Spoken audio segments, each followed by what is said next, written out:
Индия – огромная страна в Южной Азии, первая в мире по численности населения в почти 1,5 миллиарда. В Индии сохранились древние архитектурные памятники, такие как храм Кайласа в Эллоре, Красный форт в Агре и огромное множество других достопримечательностей. Но это все древняя Индия, по сути музеи. Города современной Индии, города, в которых реально сейчас в 21 веке живут индусы, выглядят так. Нет, стоп, это я уже нафотошопил. Вот реальные города одной из крупнейших стран мира. Фасады зданий завешены грибком, рекламой, окна железными прутьями, а обочины дорог завалены мусором. В этом видео мы разберемся, почему древняя цивилизация превратилась в сплошное гетто. Параллельно я буду показывать наглядные примеры, как должны выглядеть города Индии при правильном подходе к благоустройству. В конце расскажу мотивацию данного матеріала. Ви включили проект «Процветает». Приємного перегляду.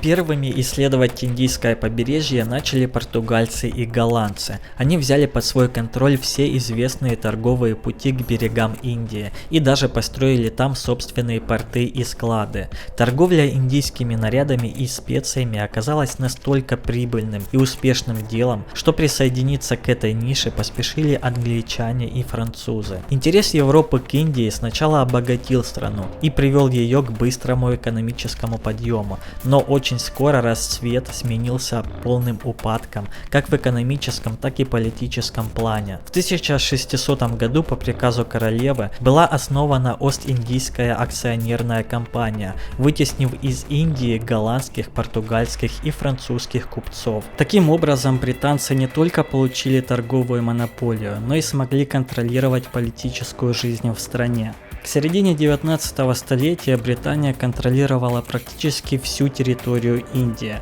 разделив ее на 3 крупных президентства. Богатые местные князья теперь стали подданными империи и были вынуждены платить огромные налоги. Колонизация Индии британцами крайне негативно отразилась на экономическом состоянии страны. Ост-Индийская компания работала исключительно на вывоз всех ценных товаров, а страна облагалась большими налогами. Введение такой политики быстро превратило Индию в бедную страну. Нищета повлекла за собой болезни среди местного населения. Только в Бенгалии в 1770 году от голода умерло около 10 миллионов жителей. В крайне плачевном состоянии оказались также индийские крестьяне. Британское правительство постоянно экспериментировало с налогами на землю, стараясь собрать как можно больше налогов с крестьян. В итоге это привело к стремительному упадку земледелия в Индии. Ситуация также обострилась из-за невероятной коррупции и бездеятельности поместных и государственных судов. Разбирательства могли тянуться месяцами и годами. Крепкие некогда индийские общины ослабевали и распадались. Первая война Индии за ликвидацию Ост-Индийской компании вспыхнула в 1857-1859 годах. Это было Сипайское или Индийское народное восстание. Война против колонизаторов не увенчалась успехом, но стала первым серьезным шагом индийского народа на пути к освобождению. Полную независимость Индия получила только после Второй мировой войны в 1947 году. Но этот исторический экскурс на самом деле не несет особого смысла. Едва ли колониальное прошлое причастно к тому, как сейчас живет народ Индии.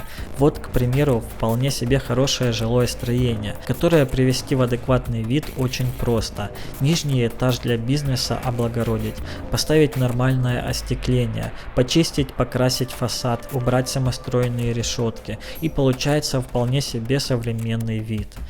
Или вот еще один пример. Очень неплохое аутентичное здание, которое, если разминировать от огромных вездесущих плакатов, покрасить, убрать самостроя, очень даже впишется в индийский колорит. От британского влияния Индия избавилась. А что насчет проблемы, которая существует у народа по сей день? Кастовая система в Индии разделяет общество на различные группы. Само слово «каста» происходит от португальского, что означает «род происхождения». Хотя Конституция Индии 1950 года провозгласила равноправие каст, пережитки таких общественных отношений сохраняются в обществе индийцев по сей день.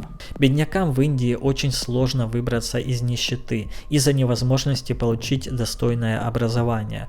Около 1/3 населения страны до сих пор не умеют читать и писать. Принадлежность к касте передается по наследству, и перейти из одной в другую очень сложно. Общество в Индии консервативное, поэтому традиции не обсуждаются, роскошь только для избранных. Если человек родился в семье прислуг, то будь ты хоть трижды гением, придется работать прислугой. Если родился в зажиточной семье, человека будут устраивать на высокие должности, даже если большим умом природа не одарила. Жилища бедняков напоминают картонные коробки в человеческий рост, небрежно нагроможденные друг на друга, завешанные потрепанными тканями.